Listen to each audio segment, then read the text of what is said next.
हर हर महादेव। श्री शिवाय नमस्तुभ्यम। शिव जी के उपाय चैनल में आप सबका बहुत बहुत स्वागत है। आप सब भी कमेंट में हर हर महादेव जरूर लिखिएगा। आइए आज के वीडियो में हम शिव महापुराण के तीसरे अध्याय का श्रवण करेंगे। अभी तक हमने शिव महापुराण के दूसरे अध्याय का श्रवण किया, जिसमें हमने चंचुला का पाप से भय एवं संसार से वैराग्य एवं चंचुला की प्रार्थना से ब्राह्मण का उसे पूरा शिव पुराण सुनाना और समयानुसार शरीर छोड़कर शिवलोक में जा चंचुला जी का पार्वती जी की सखी होने के साथ साथ हमने सुना चंचुला के प्रयत्न से पार्वती जी की आज्ञा पाकर तुम्रुका जी का विंध्य पर्वत पर शिव पुराण की कथा सुनाकर बिंदुक का 50 योनि से उद्धार करना तथा उन दोनों दंपत्ति का शिवधाम में सुखी होना। यहाँ तक की कथा अभी हमने श्रवण की है। आज हम आगे की कथा तीसरे अध्याय में श्रवण करेंगे। शिव पुराण के श्रवण की विधि और साथ ही साथ श्रोताओं के पालन योग्य करने नियमों का वर्णन का भी कथा हम यहाँ पर श्रवण करेंगे। आइए अब शिव महापुराण को सच्चे दिल से श्रवण करते हैं और अपने जीवन को खुशियों से भर लेते हैं। शिव पुराण के श्रवण की विधि। सौनक जी बोले, हे महाप्राज्ञ, हे व्यास शिष्य, हे सूत जी, आपको नमस्कार है। आप धन्य हैं और शिव भक्तों में श्रेष्ठ हैं। आपके महान गुण वर्णन करने योग्य हैं। अब आप कल्याणमय शिव पुराण के श्रवण की विधि बतलाइए, जिससे सभी श्रोताओं को संपूर्ण उत्तम फल की प्राप्ति हो सके। सूत जी बोले, हे सौनक, हे मुने, अब मैं आपको संपूर्ण फल की प्राप्ति के लिए शिव पुराण के श्रवण की विधि बता रहा हूँ। सर्वप्रथम किसी जोशी को बुलाकर दान मान से संतुष्ट करके अपने सहयोगी लोगों के साथ बैठकर बिना किसी विघ्न बाधा के कथा की समाप्ति होने के उद्देश्य से शुद्ध मुहूर्त का अनुसंधान कराएं। तदंतर प्रयत्न पूर्वक देश देश में स्थान स्थान पर यह शुभ संदेश भेजें कि हमारे यहाँ शिव महापुराण की कथा होने वाली है। अपने कल्याण की इच्छा रखने वाले लोगों को उसे सुनने के लिए अवश्य पधारना चाहिए। कुछ लोग भगवान श्री हरि को कथा से बहुत दूर पड़ गए हैं। कितने ही स्त्री शूद्र आदि भगवान शंकर के कथा कीर्तन से वंचित रहते हैं। उन सबको भी सूचना दी जाए। ऐसा प्रबंध करना चाहिए कि देश में जो भगवान शिव के भक्त हों तथा शिव तथा कीर्तन और श्रवण के लिए उत्सुक हों, उन सबको आदर पूर्वक बुलवाना चाहिए। उन्हें कहलाना चाहिए कि यहाँ सत्पुरुषों को आनंद देने वाला समाज तथा अति अद्भुत उत्सव होगा, जिसमें शिव पुराण का पारायण होगा। श्री शिव पुराण की रसमयी कथा का श्रवण करने हेतु आप लोग प्रेम पूर्वक शीघ्र पधारने की कृपा करें। यदि समय का अभाव हो तो प्रेम पूर्वक एक दिन के लिए भी आइए। आपको निश्चय ही आना चाहिए, क्योंकि इस कथा में क्षण भर के लिए बैठने का सौभाग्य भी दुर्लभ है। इस प्रकार विनय और प्रसन्नता पूर्वक श्रोताओं को निमंत्रण देना चाहिए और आए हुए लोगों का सब प्रकार से आदर सत्कार करना चाहिए। शिव मंदिर में, तीर्थ में, वन प्रांत में अथवा घर में शिव महापुराण की कथा सुनने के लिए उत्तम स्थान का निर्माण करना चाहिए। कथा भूमि को लीपकर शोधन करना चाहिए तथा धातु आदि से उस स्थान को सुशोभित करना चाहिए। महोत्सव के साथ साथ वहां अद्भुत तथा सुंदर व्यवस्था कर लेनी चाहिए। कथा के लिए अनुपयोगी घर के साज सामान को हटाकर घर के किसी एकांत कोने में सुरक्षित रख देना चाहिए। केले के खंभों से सुशोभित एक ऊंचा कथा मंडप तैयार कराएं। उसे सब ओर फल पुष्प आदि से तथा सुंदर दोवे से अलंकृत करें और चारों ओर ध्वजा पताका लगाकर तरह तरह के सामानों से सजाकर सुंदर शोभा संपन्न बना दें। भगवान शिव के प्रति सब प्रकार से उत्तम भक्ति करनी चाहिए, क्योंकि वही सब तरह से आनंद का विधान करने वाले हैं। परमात्मा भगवान शंकर के लिए दिव्य आसन का निर्माण करना चाहिए तथा कथावाचक के लिए भी एक ऐसा दिव्य आसन बनाना चाहिए जो उनके लिए सुखद हो सके। हे मुने, नियम पूर्वक कथा सुनने वाले श्रोताओं के लिए भी यथा योग्य सुंदर स्थानों की व्यवस्था करनी चाहिए। अन्य लोगों के लिए भी सामान्य रूप से स्थान बनाने चाहिए।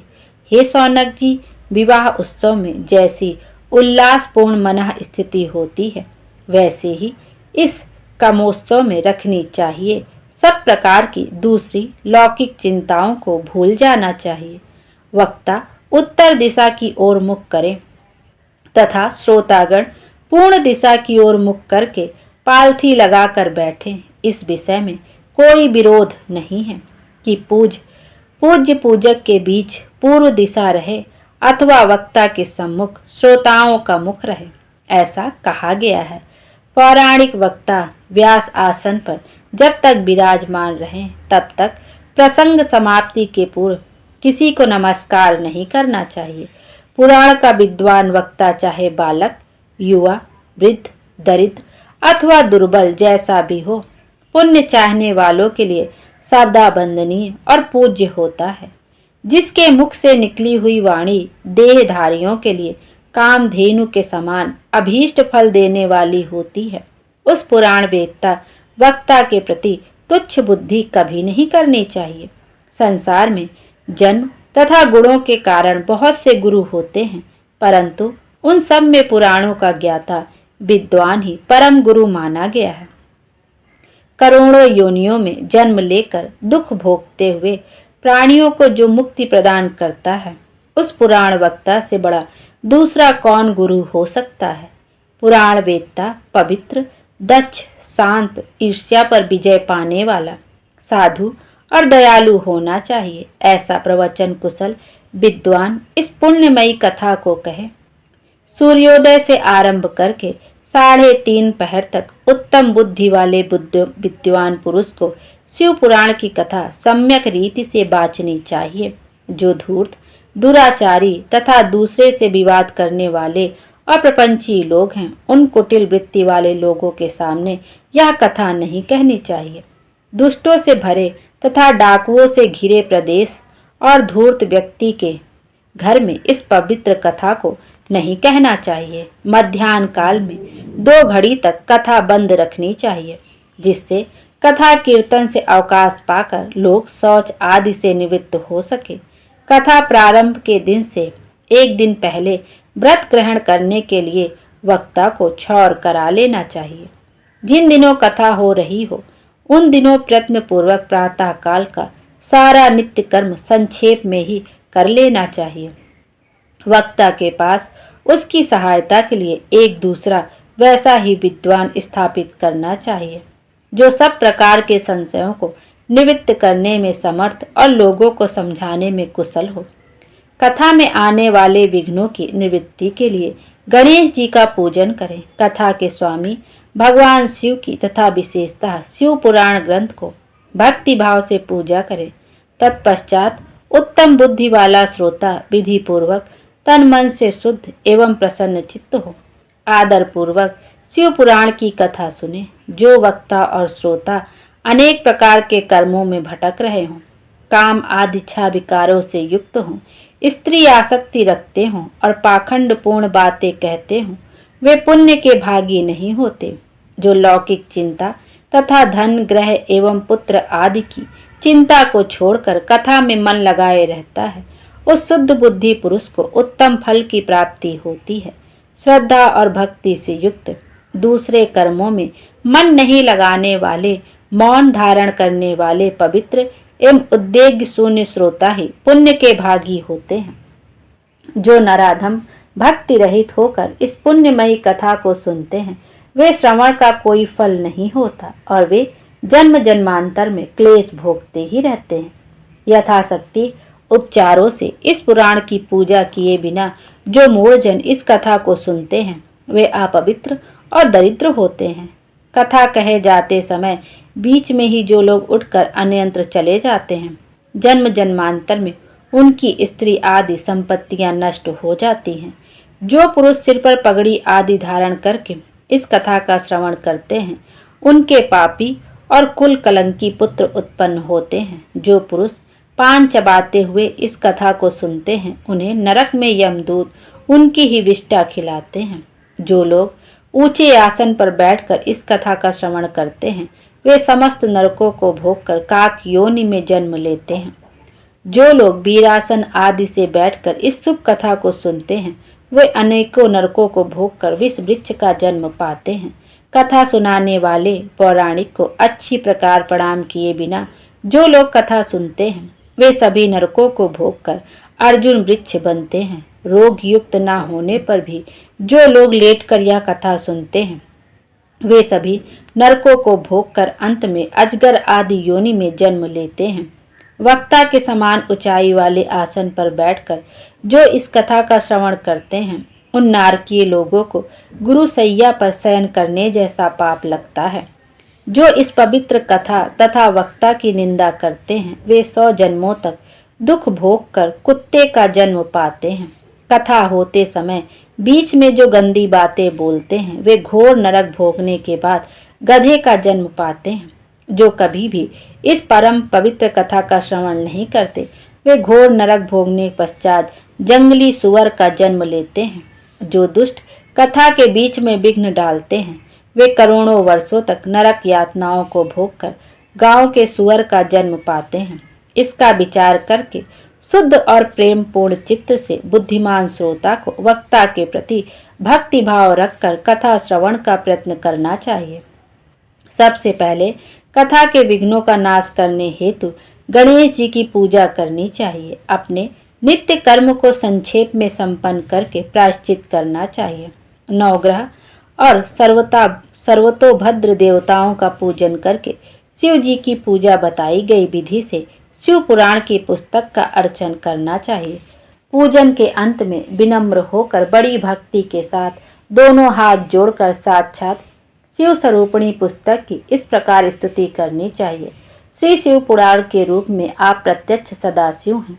हमने कथा सुनने के लिए आपको अंगीकार किया है। आप हम पर प्रसन्न हो। मेरा जो मनोवांछित हो उसे आप कृपा पूर्वक संपन्न करें। मेरा यह कथा श्रवण निर्विघ्न रूप से सुसंपन्न हो। कर्म रूपी ग्रह से ग्रस्त शरीर वाले मुझ दीन का आप संसार सागर से उद्धार कीजिए। हे शंकर, मैं आपका दास हूँ। इस प्रकार साक्षात शिव स्वरूप शिव पुराण की दीनता पूर्वक स्तुति करके वक्ता की पूजा आरंभ करनी चाहिए। शिव पूजा की बताई गई विधि से पुष्प, वस्त्र, अलंकार, धूप, दीप आदि से वक्ता की पूजा करें। तदंतर शुद्ध चित्त से उनके सामने नियम ग्रहण करें और कथा समाप्ति पर्यंत यथाशक्ति उनका इस प्रकार प्रयत्न पूर्वक पालन करें। तत्पश्चात कथावाचक व्यास जी की प्रार्थना करें। हे व्यास जी के समान ज्ञानी श्रेष्ठ शिव शास्त्र के मर्मज्ञ ब्राह्मण देवता, आप इस कथा को प्रकाश से भरें, अज्ञान अंधकार को दूर करें। भक्ति पूर्वक 5 अथवा 1 ब्राह्मण का वर्ण करें और उनके द्वारा शिव पंचाक्षर मंत्र नमः शिवाय का जप कराएं। हे मुने, इस प्रकार मैंने भक्त श्रोताओं द्वारा भक्ति पूर्वक कथा श्रवण की उत्तम विधि आपको बता दी। अब और आप क्या सुनना चाहते हैं? अब सुनते हैं श्रोताओं के पालन करने योग्य नियमों का वर्णन। सौनक जी बोले, हे शिव भक्तों में श्रेष्ठ महाबुद्धिमान सूत जी, आप धन्य हैं जो कि आपने यह अद्भुत एवं कल्याणकारी कथा हमें सुनाई। हे मुने, शिव पुराण की कथा सुनने के लिए व्रत धारण करने वाले लोगों को किन नियमों का पालन करना चाहिए यह भी कृपया पूर्वक सबके कल्याण की दृष्टि से बताइए। सूत जी बोले, हे सौनक, अब शिव पुराण सुनने का व्रत लेने वाले पुरुषों के लिए जो नियम है उन्हें भक्ति पूर्वक सुनिए। नियम पूर्वक इस श्रेष्ठ कथा को सुनने से बिना किसी विघ्न बाधा के उत्तम फल की प्राप्ति होती है। दीक्षा से रहित लोगों को कथा श्रवण में अधिकार नहीं है। अतः मुने, कथा सुनने की इच्छा वाले सब लोगों को पहले वक्ता से दीक्षा ग्रहण करनी चाहिए। कथाव्रती को ब्रह्मचर्य से रहना, भूमि पर सोना, पत्तल में खाना और प्रतिदिन कथा समाप्त होने पर ही अन्न ग्रहण करना चाहिए। जिसमें शक्ति हो वह पुराण की सांततिक उपवास करके शुद्धता पूर्वक भक्ति भाव से उत्तम शिव पुराण को सुने, घृत अथवा दुग्ध पीकर सुख पूर्वक कथा श्रवण करे, अथवा फलहार करके अथवा एक ही समय भोजन करके इसे सुनना चाहिए। इस कथा का व्रत लेने वाले पुरुष को प्रतिदिन एक ही बार हविष्यान भोजन करना चाहिए। जिस प्रकार से कथा श्रवण का नियम सुख पूर्वक पालित हो सके वैसे ही करना चाहिए। कथा श्रवण में विघ्न उत्पन्न करने वाले उपवास की तुलना में तो मैं कथा श्रवण में शक्ति प्रदान करने वाले भोजन को ही अच्छा समझता हूँ। गरिष्ठ अन्न, दाल, जल, अन्न, सेम, मसूर, भाव दूषित तथा बासी अन्न को खाकर कथाव्रती पुरुष कभी कथाओं को ना सुने। कथाव्रती को बैगन, तरबूज, चिंचिड़ा, मूली, कोहड़ा, प्याज, नारियल का मूल अथवा अन्य कंद मूल का त्याग करना चाहिए। जिसने कथा का व्रत ले रखा हो वह पुरुष प्याज, लहसुन, हींग, गाजर, मादक वस्तु तथा आमिष कही जाने वाली वस्तुओं का त्याग दे।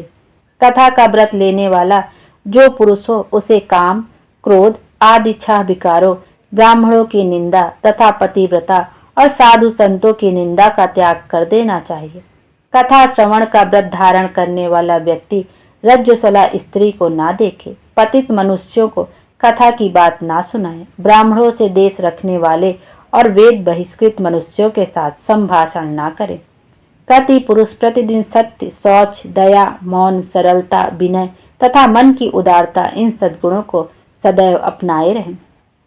श्रोता निष्काम हो या सकाम वह नियम पूर्वक कथा सुने। सकाम पुरुष अपनी अभीष्ट कामना को प्राप्त करता है और निष्काम पुरुष मोक्ष पा लेता है।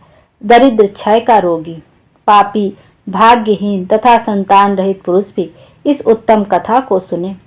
काक, वंध्या आदि जो 7 प्रकार की दुष्टा स्त्रियां हैं तथा जिस स्त्री का गर्भ गिर जाता हो इन सभी को शिव पुराण की उत्तम कथा सुननी चाहिए। हे मुने, स्त्री हो या पुरुष सबको यत्न पूर्वक विधि विधान से शिव पुराण की उत्तम कथा सुननी चाहिए। इस शिव पुराण के कथा पारायण के दिनों को अत्यंत उत्तम और करोड़ों यज्ञों के समान पवित्र मानना चाहिए। इन श्रेष्ठ दिनों में विधि पूर्वक जो थोड़ी भी वस्तु दान की जाती है उसका अक्षय फल मिलता है। इस प्रकार व्रत धारण करके इस परम श्रेष्ठ कथा का श्रवण करके आनंद पूर्वक श्रीमान पुरुषों को इसका उद्यापन करना चाहिए। इसके उद्यापन की विधि शिव चतुर्दशी के उद्यापन के समान है। अतः यहाँ बताए गए फल की आकांक्षा वाले धनाढ़ लोगों को उसी प्रकार से उद्यापन करना चाहिए। अल्प वित्त वाले भक्तों के लिए प्रायः उद्यापन की आवश्यकता नहीं है, वे तथा श्रवण मात्र से पवित्र हो जाते हैं।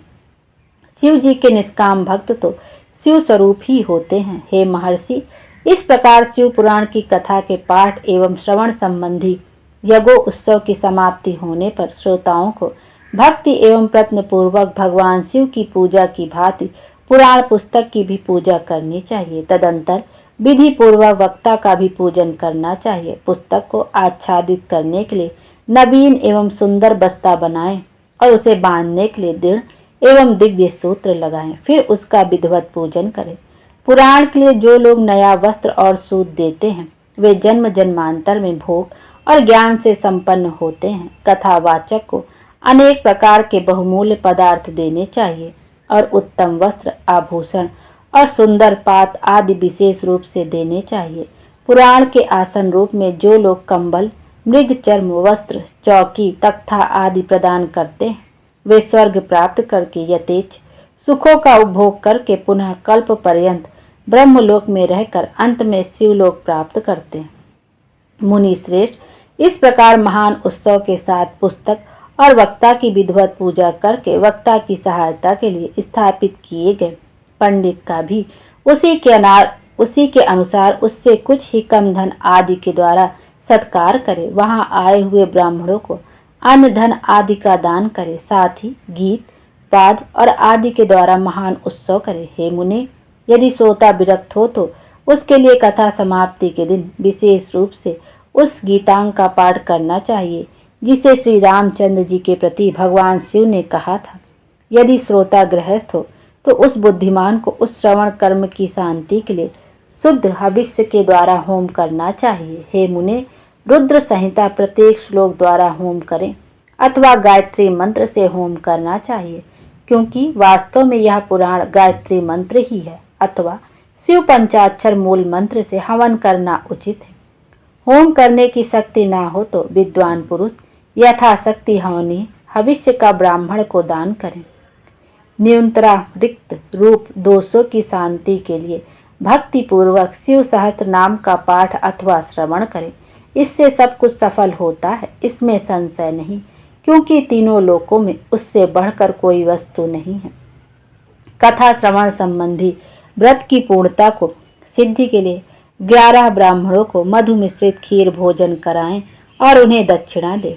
मुने, यदि शक्ति हो तो 3 पल 12 तोला सोने का एक सुंदर सिंहासन बनवाएं और उस पर उत्तम अक्षरों में लिखी अथवा लिखाई हुई शिव पुराण की पुस्तक विधि पूर्वक स्थापित करें। तत्पश्चात पुरुष आवाहन आदि विविध उपचारों से उसकी पूजा करके दक्षिणा चढ़ाएं। तदंतर जितेंद्रिय आचार्य का वस्त्र, आभूषण एवं गंध आदि से पूजन करके उत्तम बुद्धि वाला श्रोता भगवान शिव के संतोष के लिए दक्षिणा सहित वह पुस्तक उन्हें समर्पित कर दे। हे सौनक, इस पुराण के उस दान के प्रभाव से भगवान शिव का अनुग्रह पाकर पुरुष भवबंधन से मुक्त हो जाता है। इस तरह विधि विधान का पालन करने पर श्री संपन्न शिव पुराण संपूर्ण फल को देने वाला तथा भोग और मोक्ष का दाता होता है। हे मुने, मैंने आपको शिव पुराण का यह सारा महात्म्य जो संपूर्ण अभीष्ट को देने वाला है बता दिया। अब और क्या सुनना चाहते हैं? श्री संपन्न शिव पुराण समस्त पुराणों का तिलक स्वरूप माना गया है। यह भगवान शिव को अत्यंत प्रिय, रमणीय तथा भव रोग का निवारण करने वाला है। जो सदा भगवान विश्वनाथ का ध्यान करते हैं, जिनकी वाणी शिव के गुणों की स्तुति करती है और जिनके दोनों कान उनकी कथा सुनते हैं, इस जीव जगत में उन्हीं का जन्म लेना सफल है। वे निश्चय ही संसार सागर से पार हो जाते हैं।